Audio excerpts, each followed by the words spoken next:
Hi, good morning, everyone. Welcome to the Policy Day at this year's conference. Today we have three exciting panels on taxation, on gender and labor market, on child and maternal health.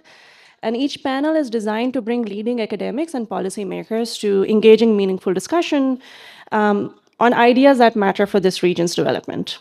It is therefore especially fitting that we begin with a keynote from Professor Imran Rasool. Imran is a professor of economics at the University College London, director of the ESRC Institute for Microeconomic Analysis of Public Policy at the IFS, and co-director of the James and Kathleen Stone Center on Wealth Concentration, Inequality, and Economy. His research spans labor, development, household, and public economics. He has published extensively in the top journals of our field, and Imran's work has shaped how we think about incentives, household behavior, and effectiveness of public policy. Imran, I was looking at your website before today, and I noticed that in your very humble fashion, you list your affiliations, but you don't list the many organizations that have recognized the impact of your work. So I'm going to do that for you today. To list a few, Imran has been awarded the Ido Janssen Award, and I apologize for butchering that pronunciation, elected a Fellow of the British Academy, and received an OBE for services to the social sciences in 2020. And I list these, Imran, not just to recount your very impressive CV, but because the recognition they represent for young economists, and yes, I still insist on calling myself part of that group, but this is what we aspire to. So it is a reminder to us of the extraordinary standard of excellence that you've set for our profession. I also want to say that Imran is a big reason why we are able to host this year's collaboration with BREAD today. And in the past 2 days, his support and leadership have been instrumental in making this partnership possible. So we are delighted to have you, Imran, and please join me in welcoming Imran Rasool for the plenary talk.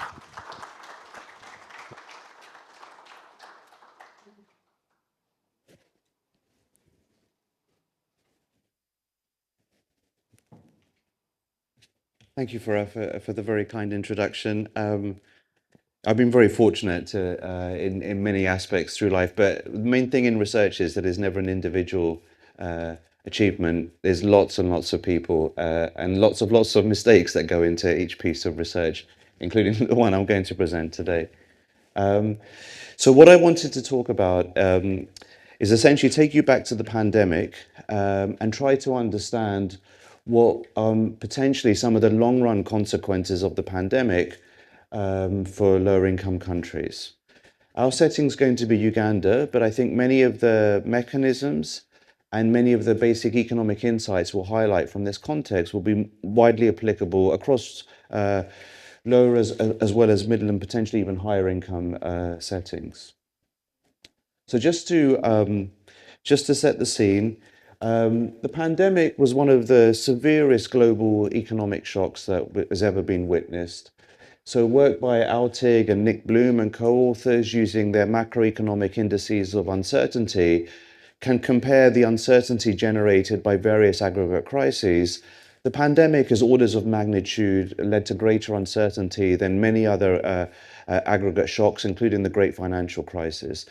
The two reasons for that are that the pandemic was far faster than most recessions that we observed, and the downturn in terms of GDP per capita was much more severe. Okay, and so the ILO and other organizations have tried to estimate what were the aggregate impacts of the shock on labor markets. And so some estimates suggest that on the extensive margin, about 140 million jobs were lost around the world during the pandemic. And on the intensive margin, there were large reductions in the hours that individuals worked, even conditional on remaining in employment. And the other key feature that I'll highlight time and time again is that there's good reasons to believe this shock was persistent, and there's a long shadow of the pandemic, which has sometimes been ignored in higher income settings, but I'll document quite precisely what that shadow is and what are the persistent effects through labor markets of the pandemic shock on both firms and workers. Okay, so our study context is going to be Uganda, where we've been working for a long time. Our data here starts in 2012, so well before the pandemic. But Uganda, in common with many low-income settings, including Pakistan, is a setting in which we see an absence of policies either during the pandemic or during normal times, that can typically support firms when they face economic shocks, or provide social insurance to workers if they fall off the job ladder and move into unemployment. That's going to have that absence of policies either to support firms or to support workers during this type of aggregate shock is going to play a key role for us to understand some of the mechanisms by which the shock may well be propagating. So it's been documented in higher income settings that the ability of firms to hoard labor in the early stages of the pandemic had very important impacts for preserving employment levels, preserving employment relationships, and ensuring firm survival. The ability of firms to hold on to workers in the early stages of the pandemic because they were given financial support was a very important mechanism by which higher income countries managed to avoid some of these persistent impacts. And secondly, on the worker side, the inability of workers to be socially insured against job loss can potentially have very detrimental effects on their ability to recover from such outcomes. So that's going to be common to Uganda, common in Pakistan. So that's the setting we're talking about. Essentially, very, very few policies to support workers and firms during the crisis. Okay, so we're going to analyze the impact of the pandemic through labor markets. We think of labor markets as being the first order channel by which this type of shock propagates through to economic well-being and economic aggregates as a whole. We're going to do that in two stages. The first stage is going to be to say, what was the strategic response of firms to the heightened uncertainty caused by the pandemic? There's lots of margins along which firms could potentially respond when they're faced with such uncertainty. We'll try to pin down some of the key channels by which firms actually did respond to the pandemic. And as a result of that, the second part of the analysis will be to say, what were the consequent distributional impacts across workers? What we're going to find is that firms responded to the pandemic by reducing employment, but they didn't reduce employment randomly. They targeted more expensive workers to be removed from the firm. So employment fell, but with very uneven distributional consequences between high-skilled and low-skilled workers. Okay, so the second part of the analysis will try to understand those distributional impacts of those firm responses to the pandemic, and the margin of heterogeneity we'll focus in on are the differential impacts of these firm responses to the pandemic on high-skilled workers versus low-skilled workers. Okay, so looking across the skills distribution, how were those two types of workers differentially impacted by the behavior of firms during the pandemic? And we think of this margin, the distinction between high and low skilled workers, as really being first order for many economic questions that we think of. I mean, at a basic level, you can think of skills as being really the fundamental difference between workers of high and low income, for example. And we know there's been lots documented about how different households at different parts of the income distribution were differentially impacted by the pandemic. But more fundamentally, what we want to understand is if individuals are skilled pre-pandemic and they're hit hard by the pandemic, is the value of human capital essentially preserved? Do we see the returns to skills surviving the pandemic period? Or is it the case that when workers acquire skills pre-pandemic, when they're hit by an aggregate shock, the value of those skills, the value of that human capital is essentially destroyed? Okay. One analogous way that I like to think of that is the debate that we've been having in economics between economic development and female empowerment. That these two things are simultaneous, they go on, but there's lots of evidence to suggest that in the face of big aggregate shocks, any improvements in female empowerment often decline and are reversed. Does the same thing happen to skills? That's going to be a fundamental question we're going to ask. What is the returns to skills over the pandemic relative to pre-pandemic times? The second element is that even if I were to tell you that the returns to skills remain positive and the value of human capital still exists, that doesn't get to a slightly more nuanced question, which says that are we able to sustain productive worker-firm matches that formed pre-pandemic? Okay, so pre-pandemic, we'd expect there to be positive assortative matching and higher skilled workers to be able to move to higher productivity firms. When the pandemic hits and we have a loss of those employment relationships, to what extent is the labor market able to reconfigure those relationships to maintain those levels of aggregate productivity? Or is it the case that we have a complete churning of workers and firms so that even if the value of human capital is preserved, high skilled workers end up at the wrong firms or lower productivity firms as a result, and that has aggregate impacts on the firm? Okay, so those two questions are going to feed into that last bullet point, which is to understand, whether the pandemic through these two channels actually has long-run impacts for the prospects of growth amongst firms and therefore for the economy as a whole. Okay, so that's really the motivation of where we want to go. Our data for this is going to come from a two-sided field experiment that we started working on well before the pandemic. The data started in 2012. And so we've utilized that data, and I'll highlight the distinction between what we've done with that data so far, which has all been pre-pandemic, and what we're exploiting for this paper, which is to continue tracking firms and workers from 2012 through the pandemic using new rounds of high frequency data collection of both firms and workers. Okay, and the first part of the analysis will really focus on firms that we've tracked over this time period. So let me just highlight, at baseline, we started with about 2,000 SMEs operating in one of 8 study sectors. These are relatively important sectors in both manufacturing and services. You might think those sectors are differentially exposed to the pandemic, depending on how customer-facing they are, and we'll come to that. And so we tracked those SMEs operating in those sectors in 4 different survey waves pre-pandemic, from 2012 to 2018. And then subsequently, over the pandemic, we had multiple surveys of the same firms, and so we'll be able to look at how their behavior changed during the pandemic relative to what they were doing pre. The outcomes that we have for firms, I just want to distinguish 2 classes of outcomes that we have.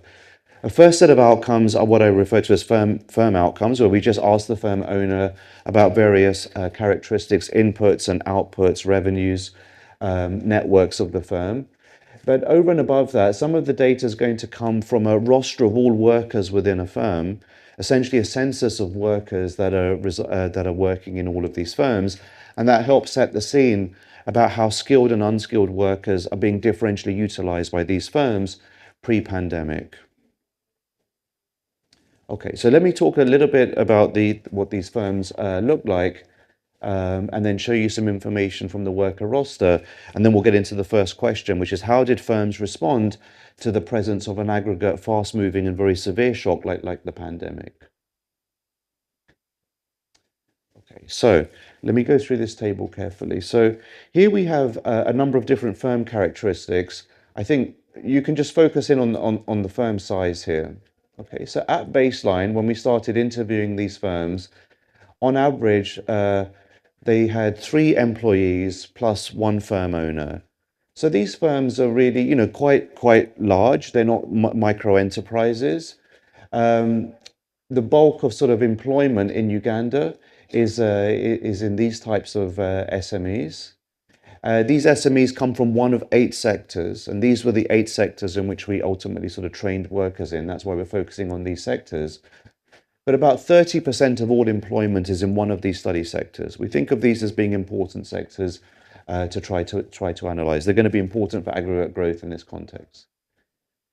So for these firms that we're able to track into the pandemic, into our 5th wave, these are their characteristics at baseline in the second column, just to show that the firms that were able to track into the pandemic look very similar to all firms that we observed in our initial representative sample to begin with.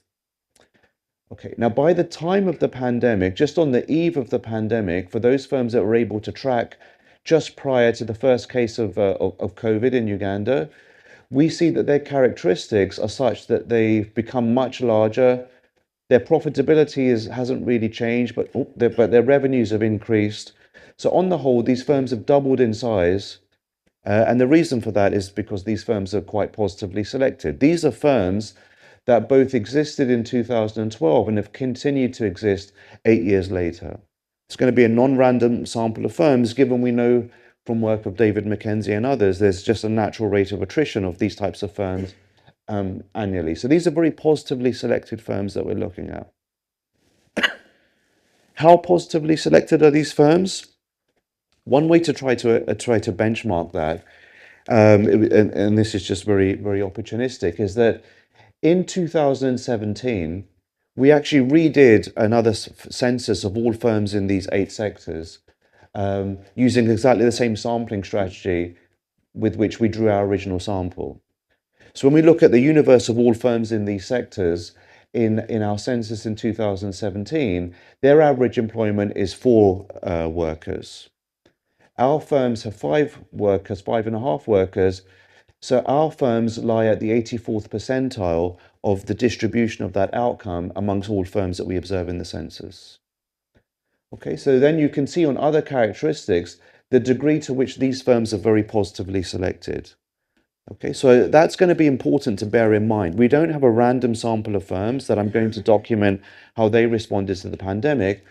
Almost by design, because we can track them for a long period of time, we necessarily have a very positively selected sample of firms.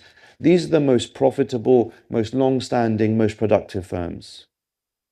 Okay, so when I show you how these firms reacted, you might then be able to extrapolate to what happened to less productive firms, and perhaps the impacts are even more severe.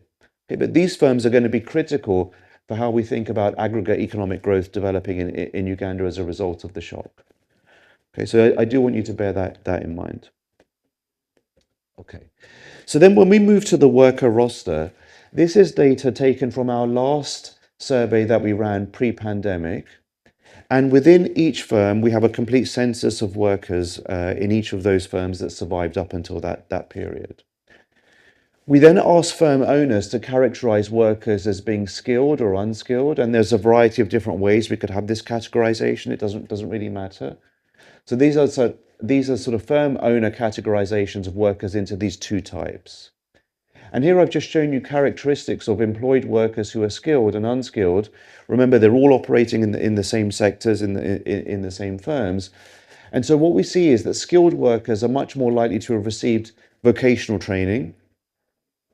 Unskilled workers are much more likely to have received on-the-job training.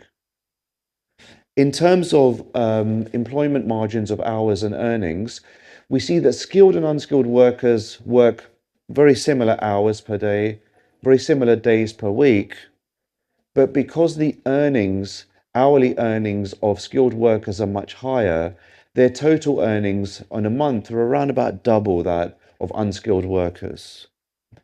Okay, and their earnings are higher because many of these workers are paid a base wage plus a piece rate. Both of those are higher for skilled workers than for unskilled workers. So they are a more expensive input, not because you use them for longer hours or days, but because the cost per hour is much higher. Okay, and the extent to which they're more costly as an input is that the earnings per month of skilled workers are near double that of unskilled workers pre-pandemic. Okay, so that could be one potential margin along which firm owners respond, that they see they have these 2 types of inputs, and they might decide that if they want to cut back on employment, they might do so non-randomly based on this differential. That's obviously going to be very costly, because typically we think of firms as being wanting to hold on to the skilled workers during a crisis. And many of the policies that are implemented around Europe exactly allowed that type of labour hoarding to take place. They allowed workers to be held onto by their firms to prevent these types of productive worker firm matches being lost during the pandemic. Okay. Did the same thing happen in a lower income context? Okay, so what's unique about the pandemic and what makes... Sorry, Ali.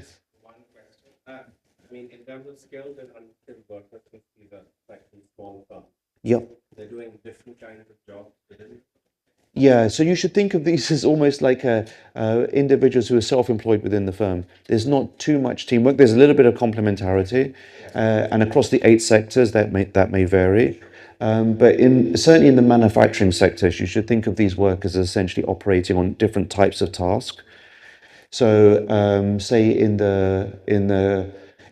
something like the motor mechanics sector, a high skilled worker would be given sort of more high value tasks to do. and they could do those independently of working with an unskilled worker. But the extent to which there is complementarity is going to be an additional source of cost to the firm if I remove a skilled worker from the roster. Okay.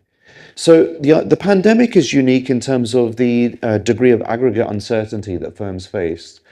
That's not to say that firms don't face uncertainty in good times. In fact, we have another paper that should be online soon, trying to understand the causal impacts of uncertainty that firms face arising from demand volatility or productivity shocks. I mean, those are natural ways in which we would typically model uncertainty that firms faced.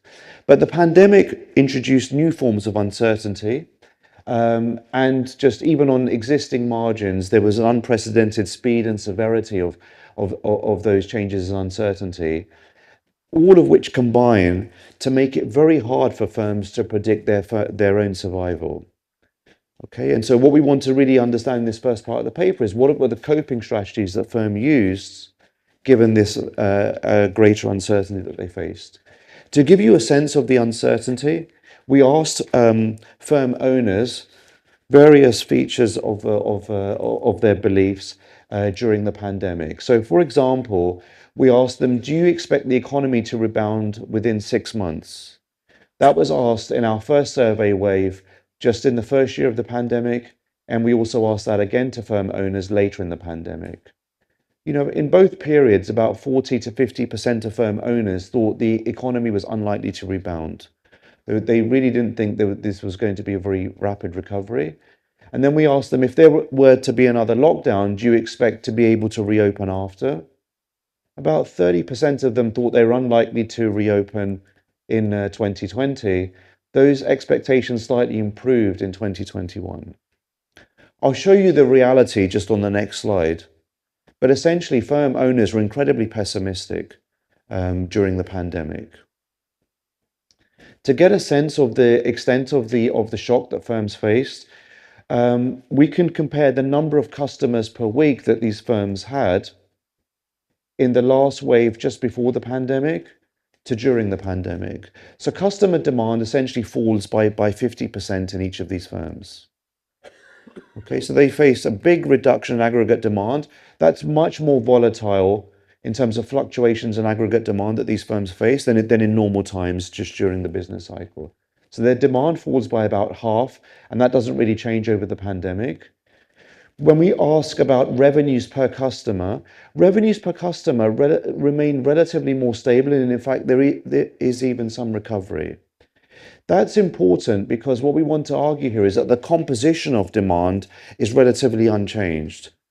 The fact that high skill and low skill workers are conducting different tasks, the demand for those tasks doesn't really change over the pandemic. What changes is the level of demand, not the composition of demand. Okay, and as a result, they expect their sales to halve during the pandemic, which just reflects the halving of customer numbers with constant revenues per customer. Another way to quantify the uncertainty that firms face is to ask them about supply chains. And so we asked them the share of their suppliers that have closed down since the first lockdown relative to pre-pandemic. And so 10% of suppliers that they relied on pre-pandemic have closed down by mid-2020. That's, again, a far higher rate of firm turnover than we typically observe outside of the pandemic period. And you might notice that's a higher rate of firm turnover than we observe amongst our firms that survived the pandemic, again indicating that our firms are more positively selected than many of their suppliers. Okay, so this gives a sense of the degree of uncertainty that firms faced and the general pessimistic nature that many firm owners had. They thought the economy wasn't going to rebound. They didn't think they were going to survive. And what they report is their aggregate demand falls by half, the number of customers falls, the composition of customers doesn't really fall. Okay, and they face huge uncertainty in terms of supply chains as well. So what was the actual outcomes for firms? So let me document in the next few slides what actually happened to firm survival, firm employment, and the composition of firm employment. Okay, so this figure shows you a time series of all of our firms that we're tracking And I want you to focus in on the blue line, which is the share of firms that are operating over time. Okay, everything is normalized here. So in the immediate, on the evening of the pandemic, we normalize both of these outcomes to 1, so you can interpret these as proportionate changes over time. The grey shaded area here is the period of lockdown that occurred in Uganda. There were 2 lockdowns during the pandemic. The first one here, the second one occurred in later in 2021.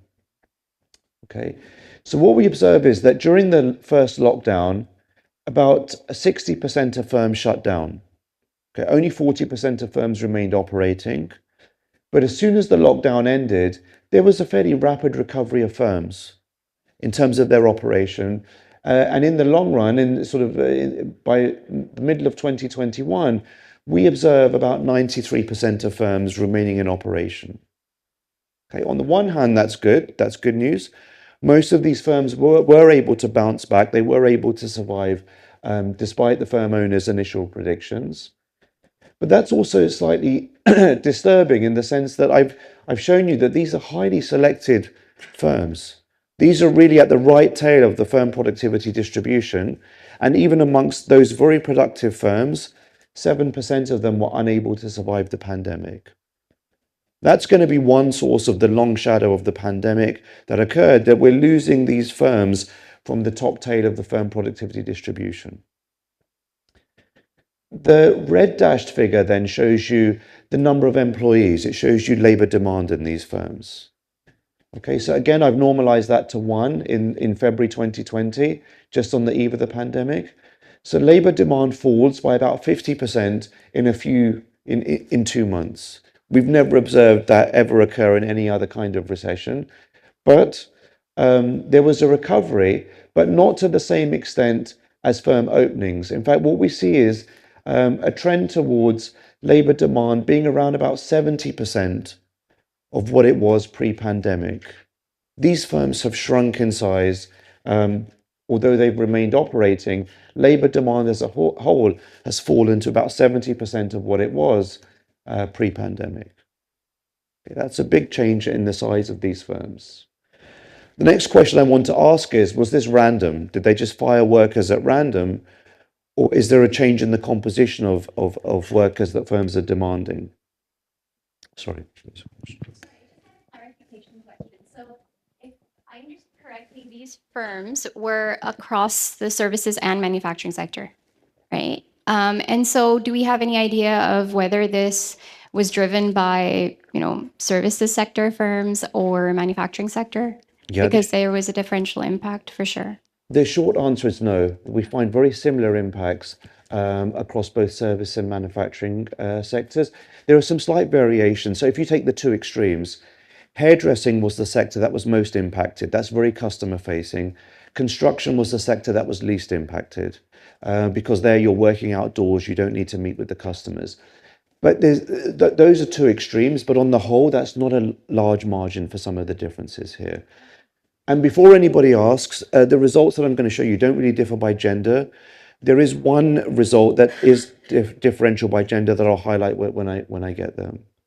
Okay, so these are very uniform impacts across firms, and I'll have a slide where I document that this fall in labour demand was very similar across firms of in different sectors, of different sizes, different profitability, and different accuracy of owner expectations pre-pandemic. We think of this as being a very homogeneous effect. All firm owners responded in the same way to such a large, overwhelming aggregate shock. Okay, so was this reduction in labour demand evenly distributed? And so what we now want to understand is what happened to the composition of workers. So let me just show you that descriptively, where we actually asked firm owners to describe what the workers they were laying off over these 2 time periods and the workers they were hiring. And the picture turns out to be incredibly stark. Okay, so panel A just shows you the share of employees who were employed pre-pandemic, who are still employed at the firm, either in mid-2020 or in early 2021. So that's basically the aggregate figure that I showed you, that around about 70% of workers who were previously in these firms remain in these firms. Okay, so we see that 70% of worker firm matches are retained, as the previous aggregate figure showed you. But what happened to the other 30%, that reduction in labour demand? So when we asked them, who were the workers that you laid off, the vast majority of workers that were laid off are those that have substantial experience within the firm.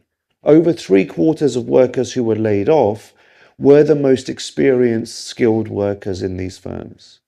Very few unskilled workers were fired during either stage of the pandemic. Was it reasonable for firms to do that? Possibly, given these workers were much more expensive than the unskilled workers. Was it rational for them to do that? I'll show you the impacts on firms' profitability on the next slide. Okay, was this an effective strategy? Okay. So this is, okay. So essentially they got rid of many skilled workers. They got rid of workers who had experience in the same sector or substantial experience in the firm. Very few unskilled workers became unemployed because of the pandemic. Now, when we asked them, who did they then try to recruit? Because firms did actually try to recruit after the lockdown.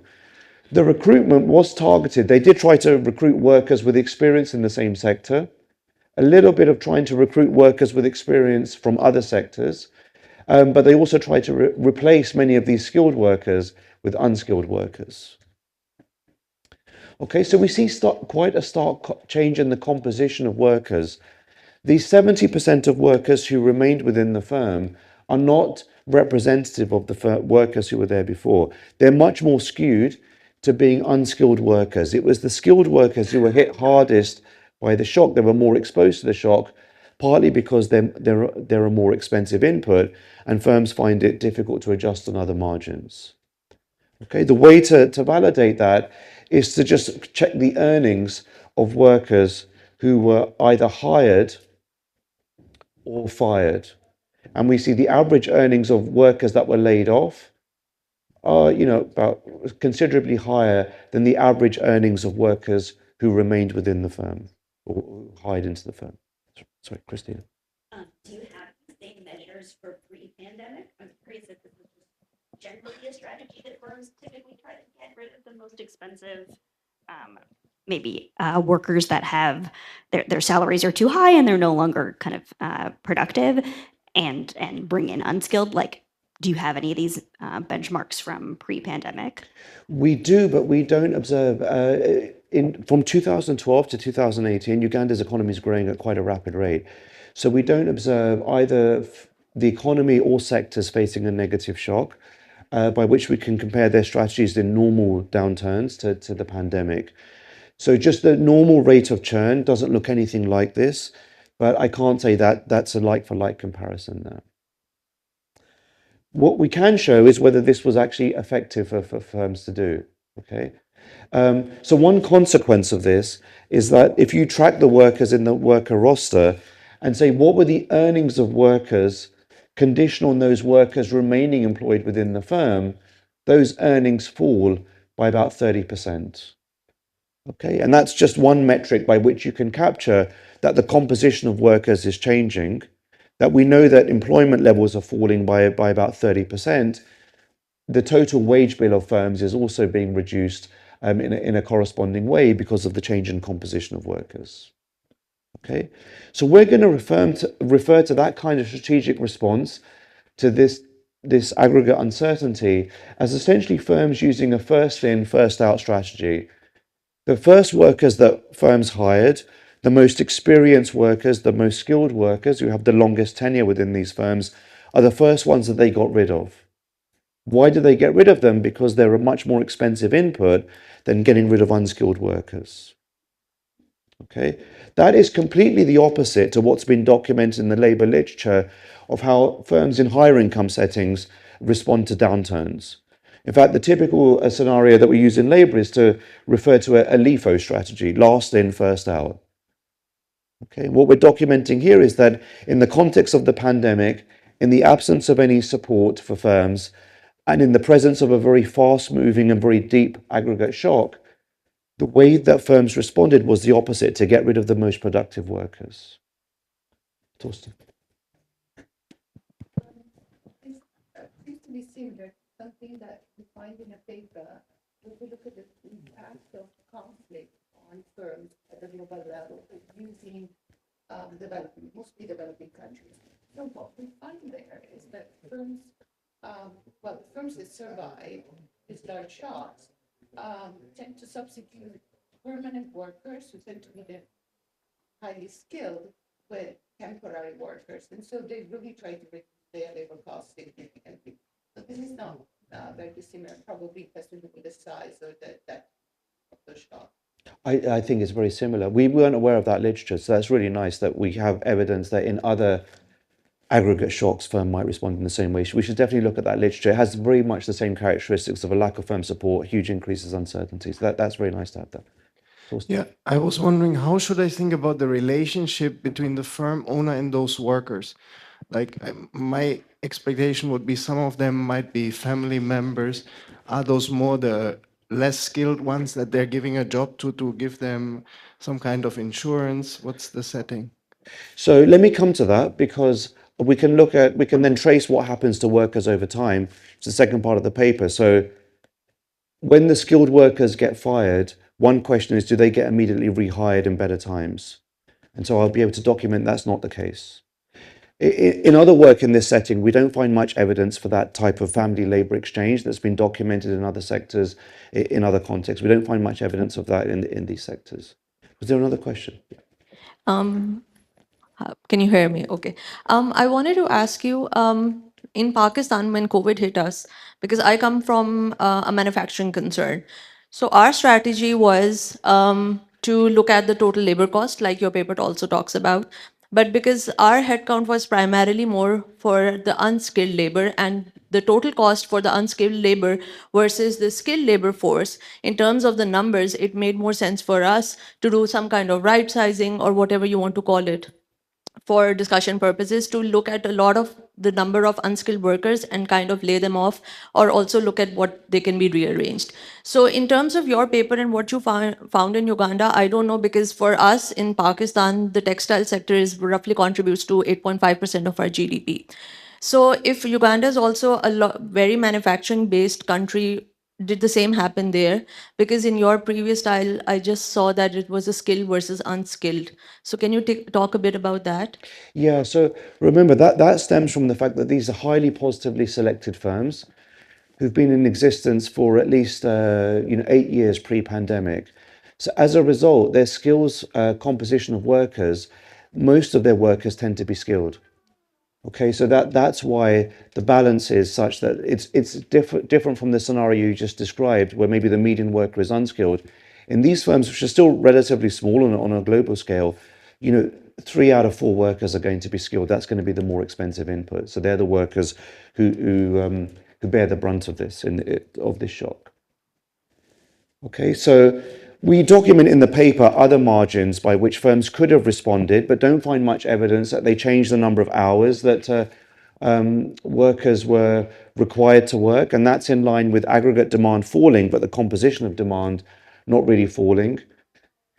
A common response is that, well, why don't firms just reduce wages? And we've known for a long time, from Truman Bewley's work in higher income settings and now some evidence in lower income settings, that firms face nominal wage rigidity, that they can't just reduce wages even in a downturn. We don't observe any changes in other margins of the compensation scheme. And as I mentioned before, this type of FIFO strategy we find very common, very homogeneous impacts, irrespective of the expectations of the firm owner at the outset of the pandemic, profitability of the firm or its sector. So the final piece of the puzzle is that, given this is what firms did, was it rational for them to do this? I showed you that 93% of firms actually did survive, and they were able to survive if we look at what happens to their revenues and profits relative to the reference period. We see that revenues and profits tend to recover by April 2021. I mean, the point estimates are negative, but we don't see long-run reductions in revenues and profits relative to what happened to firm size or the earnings of employees. So in terms of, was this a successful strategy? On the whole, this was one way that firms could have survived. Okay, so what are the implications for workers now that firms are targeting skilled workers in terms of this FIFO strategy? Okay, and so you might think that, you know, skilled workers are family members, they're going to be rehired when times are good. We can look at that now directly. Okay, so the worker side data comes from the same two-sided experiment. So these are workers we've been tracking since 2012. In 2012, they were just transitioning into the labor market, typically very low-skilled labor market entrants. And we've been tracking them for those 10 years, building up a panel of about 1,100 workers. For these workers, again, we've tracked them over these 4 waves pre-pandemic. And then during the pandemic, we tracked them in 3 periods. In each of those periods, we tend to ask their labor market outcomes in 3 distinct timeframes of recall that correspond to what were their outcomes just pre-lockdown, during the lockdown, and post-lockdown. Okay, we're able to do that in our first 2 survey waves, corresponding to the first lockdown, the second lockdown, and then this survey wave took place when the Ugandan economy was essentially recovering. So at times I might refer to this survey wave as survey wave L1 for the first lockdown, L2, and R. You might see that terminology on some of the slides. Okay, but that allows us to trace labour market outcomes for these workers in quite granular detail over these 7 time periods over the pandemic. Okay. Now, what allows us to understand what were the causal impacts on skilled workers versus unskilled workers is the fact that the original point of the field experiment was to offer intense vocational training to a random sample of these workers. Okay, so that randomized control trial took place in 2013, where we randomly selected half of the workers to receive an offer of receiving sector-specific 6 months worth of vocational training at 5 of the most reputable vocational training institutes around Uganda. Our earlier work with this data shows there are very large returns, causal returns, of having been trained in that way, where the internal rate of return to this intervention pre-pandemic we find to be between 25 and 30%, depending on which assumptions you want to make. Okay, so that training is provided by pre-existing vocational training institutes. It's certified.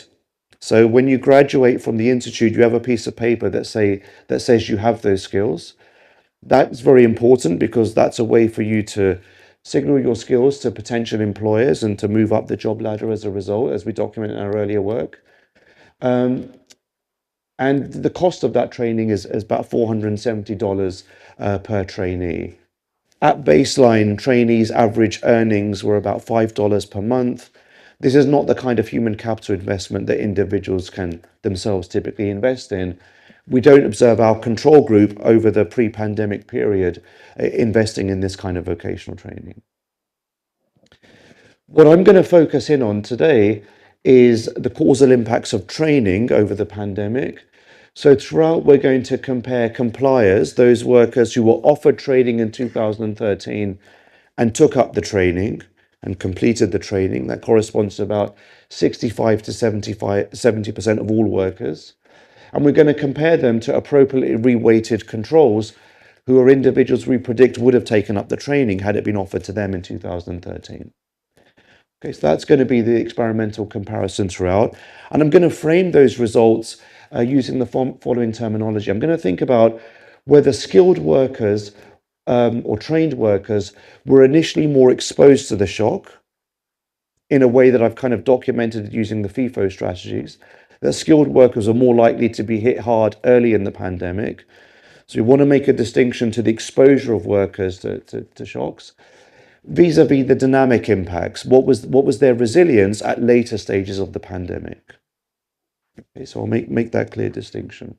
And that was, you know, a very, very important policy question in most countries. Who was going to be hit by this shock? Which types of firms, which types of workers? And, you know, there are good reasons to think that it could go in many different directions. In this setting, what we're finding is that amongst very productive firms, it was high-skilled workers who were most exposed. Is that validated when we look at the data from the worker side? Okay. Just one point before I get into the results during the pandemic. If I just briefly describe what were the results that we previously found pre-pandemic, if we just look at what were the causal impacts of the offer of training on workers pre-pandemic from 2013 to 2017, we find measurable improvements in their sector-specific skills. We think their human capital it really is impacted. But the numbers I want you to keep track of is that pre-pandemic, skilled workers spent about 20% of their time less likely to be unemployed. Their experience of working in one of these good sectors was near double that of control workers.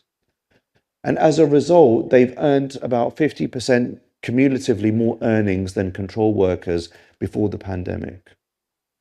Okay, so pre-pandemic, skilled workers are doing much better. I want you to bear these numbers in mind because I'm going to show you these numbers during the 24 months of the pandemic. So the question is going to be, for example, does this number go to zero during the pandemic? Are the returns to skills completely eradicated during the pandemic? Okay. So let me show you graphically what happened. Okay, so you can focus in on this figure. We're going to focus on the extensive margin of whether you're employed in one of these study sectors, okay, one of these 8 sectors. All workers were trained in a specific sector for 6 months. So most of them, conditional on being employed, they spend the vast majority of time working in that particular sector in which they've been trained. Okay, so this is the time series for treated workers. This is the time series for control workers. Okay, the stars just signify whether the outcomes for that particular moment in time are different between treated and control workers. Okay, a couple of points to note. Treated workers are much more likely pre-pandemic to be employed in one of these study sectors in which they've been trained. And they're diverging away from control workers. Consistent with what we found on the firm side, during the lockdowns, we see that in proportionate terms, skilled workers are hit harder than unskilled workers. But we also observe them being much more resilient, that as soon as the lockdown finishes, skilled workers recover and they're hit again by the second lockdown. But by the end of the pandemic, they're doing better than control workers. And the margin, the extent to which the treatment effects persist are fairly similar to what we observed pre-pandemic. Okay, so irrespective of the outcome that we look at, we see a V-shaped recovery to each of these lockdowns. We see that skilled workers were more exposed to lockdowns, but they're also more resilient. They're more able to get onto the job ladder after each of these shocks. Now we'll come to Torsten's question about, are they able to get back onto the job ladder because they're rehired by the same firm, or are they actually moving to other worker firm matches? So I'll come to that kind of mobility as what might be driving this. Okay, so but you can see on the extensive margin, we see those two patterns. Skilled workers being more exposed to the shock, but also being more resilient to the shock. That's true if we also focus in on whether employment is in wage or self-employment. The only margin on which we don't find that is in terms of casual employment. So casual employment is very temporary employment where you're hired on a spot market. And there we observed that pre-pandemic, control workers are more likely to be casually employed than skilled workers. That gap is maintained over the first lockdown. But by the second lockdown, we see that skilled workers have a slight tendency to move into casual work.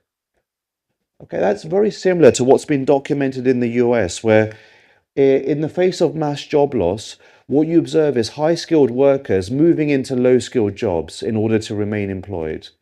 Something similar happens in Uganda. You do see workers downgrading their skills, moving into casual employment, but it doesn't occur immediately. It takes a little bit of time for that to occur. And this is the one result that's driven predominantly by women, not by men. Okay, and that's been documented in other settings during the pandemic, that women were hit harder by this fall was larger for women. and women were less able to get onto the job ladder in good productive jobs, but more likely had to switch into casual employment. That's what we find in Uganda.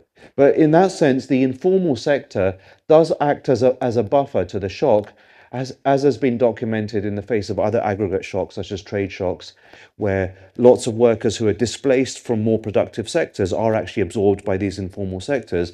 But that obviously has spillover impacts onto counterfactual workers who would have been employed otherwise. Okay.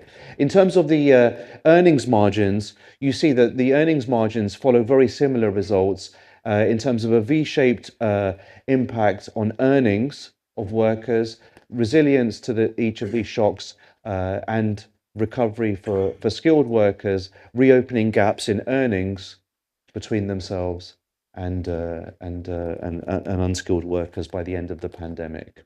Okay. In short, the returns to training survived the pandemic. Okay, we see that the earnings returns are sustained. Okay. Now, if we want to put a number on this, we can just integrate over all of the treatment effects here to say what were the cumulative earnings impacts over the pandemic between skilled and unskilled workers, or trained and untrained workers. And that's useful because we can compare that to the numbers I gave you 5 minutes ago, which were pre-pandemic. Okay, so this table just shows those numbers. So if we just focus in on total earnings, okay, so this is the extrapolated or sort of interpolated impact on total earnings, the difference in cumulative total earnings between skilled and unskilled workers over the 24 months of the pandemic. Okay, so just basically integrating over these gaps here. Okay, and so what we see is that earnings of skilled workers were about 20% higher over the pandemic than unskilled workers. Despite these workers being hit harder initially, they're being more exposed to the shock, their resilience is such that over the next 24 months are able to more than catch up, and they reopen the wedge, and so their cumulative earnings over the pandemic are about 20% higher. Their labour market attachment is about 56% higher. Okay, so if you want a like-for-like comparison, in the pre-pandemic period, this number I showed you was 55%, and in the pre-pandemic period, this number was 100%. Okay, a naive sort of crude calculation would say that the returns to training survived the pandemic and are approximately halved. Okay, now in fact the actual returns to training are much higher than that, because that doesn't factor in the benefits of reduced uncertainty that workers face from knowing that they're going to be resilient to the shock.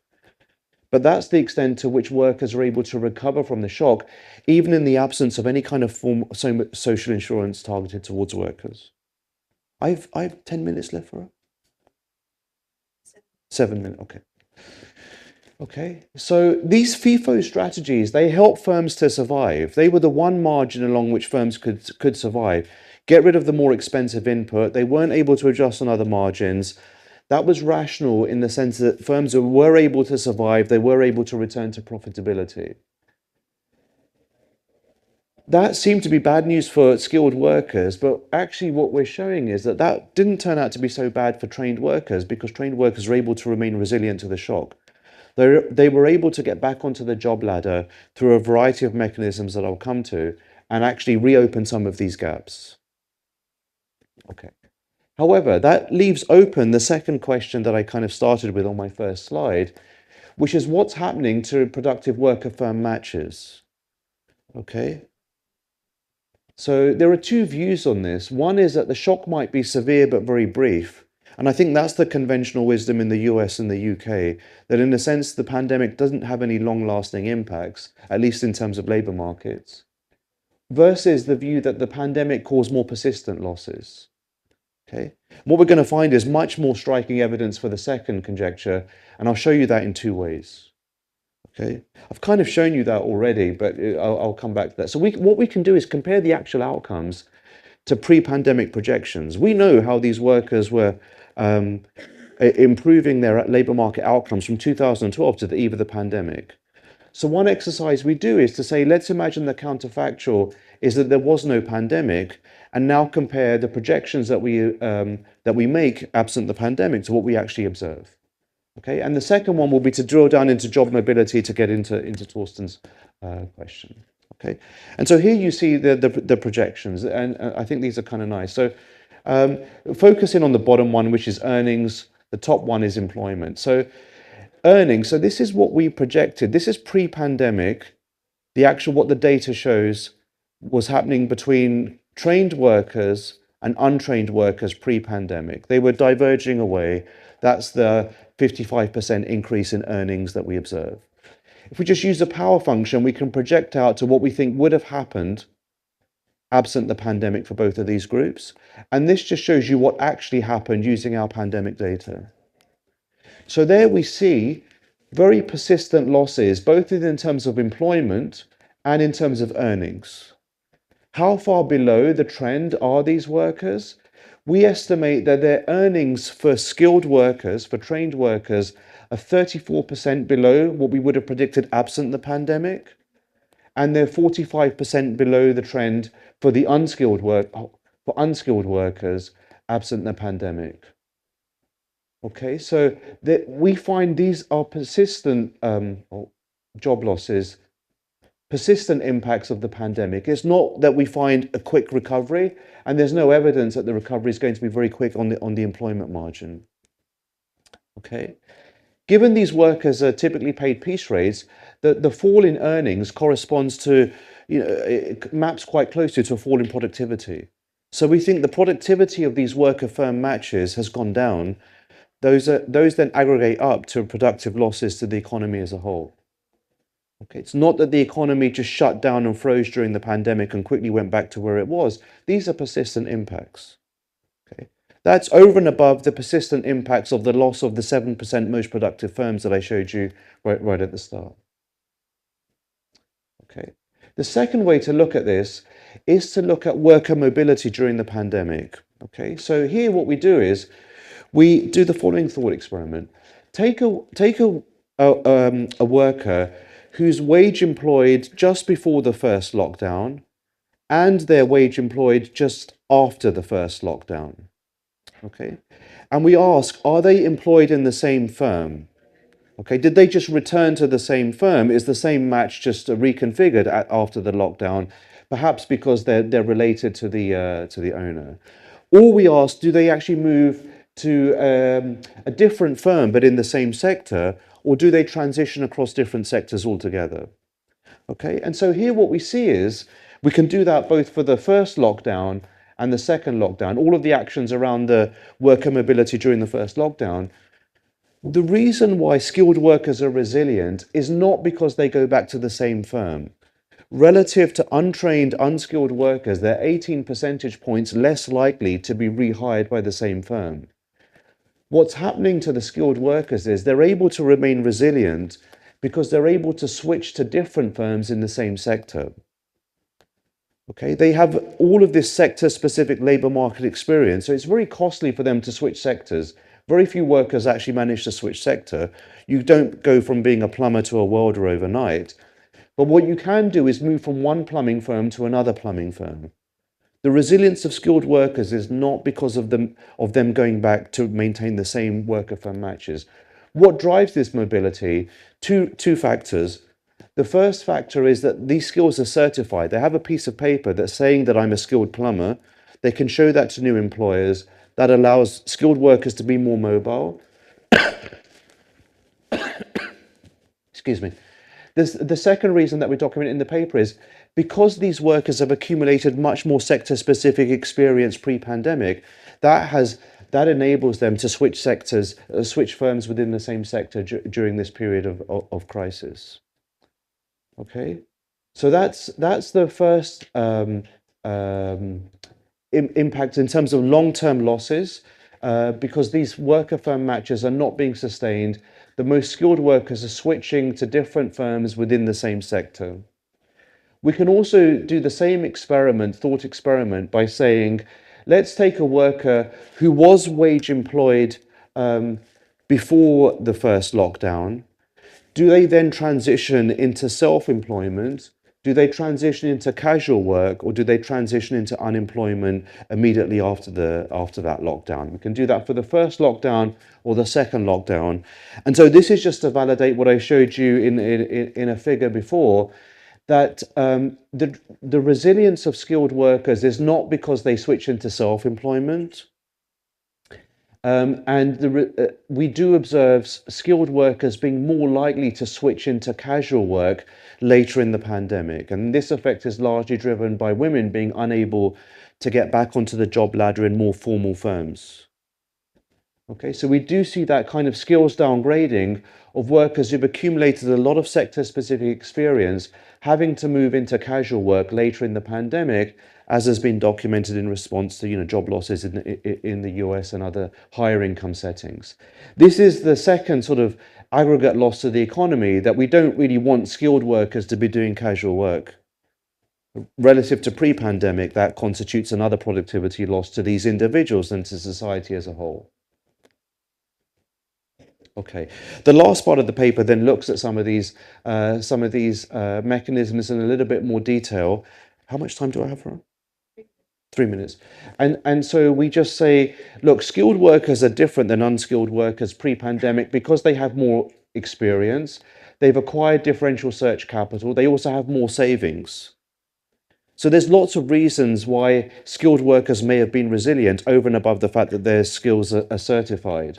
So we can then do an analysis to say, if we essentially just try to reweight our controls, so our controls have the same distribution of savings as our treated workers, what are the implied treatment effects that we then find?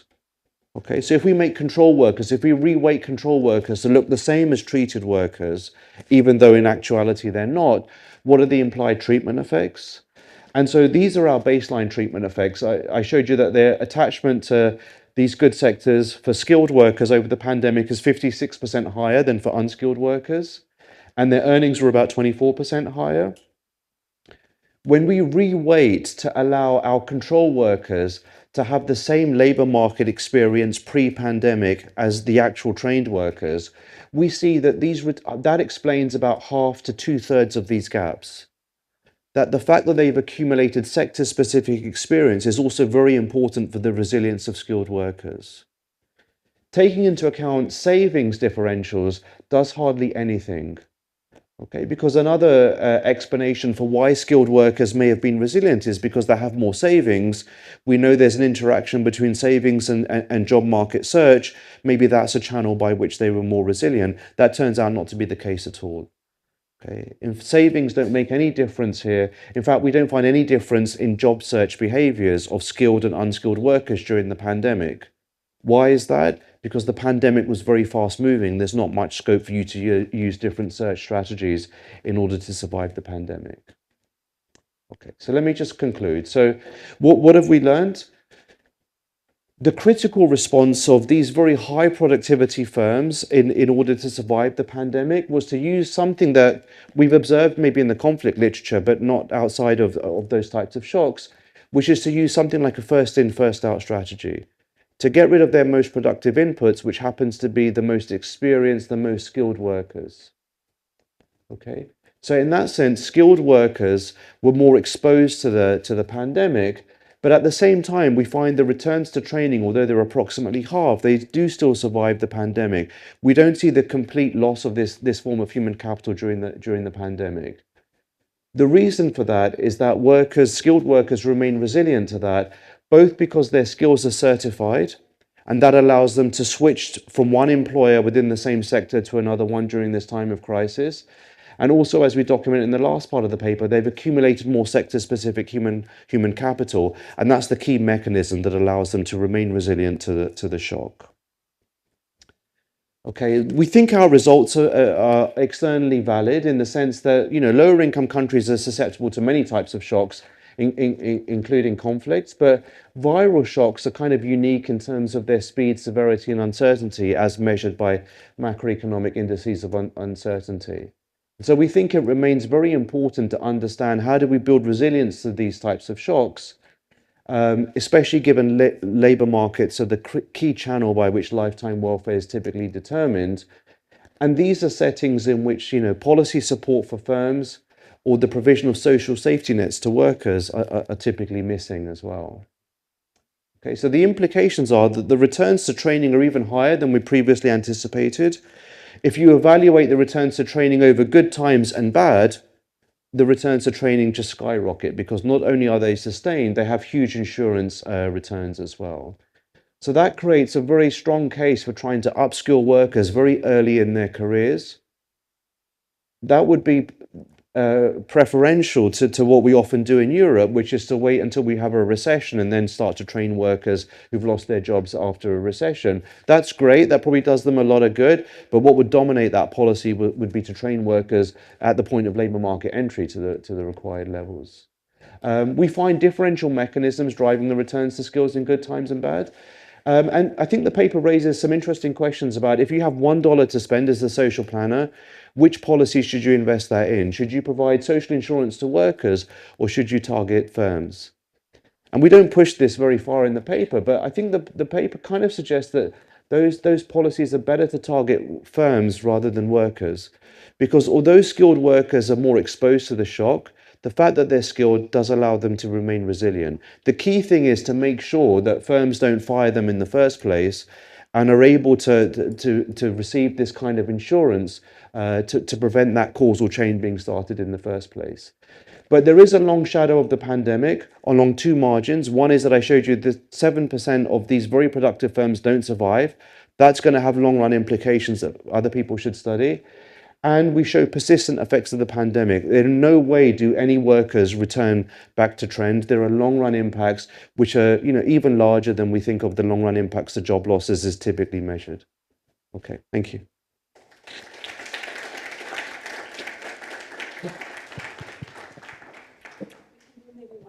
Okay, perfect. All right, why don't we start here? Hi, Imran. Thank you for the lecture and walking us through your research. I wanted to ask you at the beginning mentioned that COVID was a particular type of shock to aggregate demand. To what extent do you think this research is generalizable to other types of shocks? For example, in the case of Pakistan, we see a lot of macroeconomic uncertainty crises or crises occurring from natural disasters. So to what extent do you think it's generalizable across contexts? Okay. Yep. Thank you. So I think the question that I have, you partly answered that, but I'm just, trying to understand where you say that, firms tend to lay off the more experienced worker. What I'm thinking is that how much of that can also be explained by the worker's own willingness to, during those time, leave those work and start their own work? Because then that also ties into the last question that you posed. Should you be insuring workers or should you be, the policy should sort of focus firms? So, just your comment on that. Great. I think I'll take one more from that slide. Yeah. Right. So I just had a quick question, so when you said the implication could be that you should support the firms rather than the workers. So I was just thinking about it, like in Pakistan, because most of the firms prefer to train workers on the job anyway, and you alluded to this.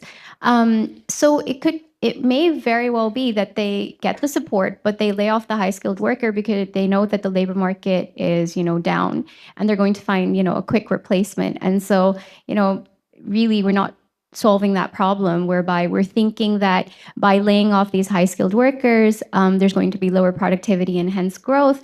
But what they're doing is just a rational sort of response that I know I can find so many unskilled workers, I'm going to train them on the job anyway. So, why should I retain them, especially if they're costly during shocks? Okay, brilliant. All right, fantastic. Let me try to go through those. So, in terms of uncertainty in other types of shock, so whether that's natural disasters or conflict, those are periods in which firms face incredible amounts of uncertainty. So not knowing how long sort of downturn is going to take or the extent of that might generate very similar types of responses to firms, by firms. I simply don't know whether this has been documented in other settings. If it hasn't, I think it's really important to try to understand differential impacts on high and low skilled workers. It wouldn't happen in a more slow-moving recession. In a more slow-moving recession, you've got many other margins by which to adjust. You can you don't have to fire your most productive workers. So it's not that we're saying that this applies to a slow moving recession, but we think that, as you said, many low income countries are hit by the various types of shocks. You might even think of uncertainty over tariffs as generating similar impacts. That's for others to study, I think. But absolutely, on your question, I showed one result of whether workers transition into self-employment. We don't find any evidence that skilled workers are more likely to leave because they want to set up their own firms. So we don't think it's really driven by labour supply. In addition, you'll see that there are long run earnings losses to workers from having left the firm. So we don't think this is motivated by workers themselves saying this is an opportunity for me to switch employers. On the last question, when I make the statement that this is what firms find optimal, it's optimal in the absence of any kind of policy. And there we find that firms were able to return somewhat close to pre-pandemic profitability. But if we think that the earnings losses to workers reflect productivity losses to firms, then firms would have been better off had they been able to maintain those skilled workers. So are there ways in which we can help firms do that? Well, one would be to reduce the uncertainty that they face, or to insure them against this kind of against this type of uncertainty through short time working or policies that enable labour hoarding. So we think that it's in firms' interest to retain these productive matches. The profitability results. The analogy that I like to use is that in many parts of development, we find that households smooth consumption over time, and to some extent, they're able to do that in the presence of shocks. But when we look deeper into the data, often they're able to smooth consumption because they're selling off assets. And we know that that's not in their long-term interest, that households, the famous Rosenzweig and Walpole paper, that they sell off productive assets in order to smooth consumption. Here, what firms are doing is essentially trying to smooth profits by selling off their most productive assets. It's a very similar kind of, I wouldn't use the word panic, but because of the high degree of uncertainty that they faced and their pessimistic views of what was going to happen in the pandemic, they got rid of very productive assets. And as policymakers, the rates of return to preventing that first step in the causal chain may be very high.